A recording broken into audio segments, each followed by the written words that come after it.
દીવ ખાતે આવેલ જૂના પુલ પર આજે એક ટ્રક લોખંડની રેલિંગ સાથે અથડાતા પુલને તાત્કાલિક અસરથી બંધ કરવાની ફરજ પડી હતી.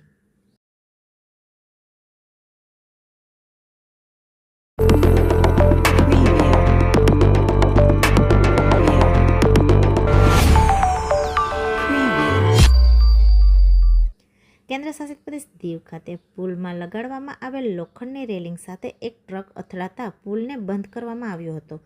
મળતી માહિતી મુજબ જૂનો પુલ નબળો હોવાના કારણે પ્રશાસન દ્વારા ભારે વાહનની અવરજવર પર પ્રતિબંધ મૂકવામાં આવ્યો હતો.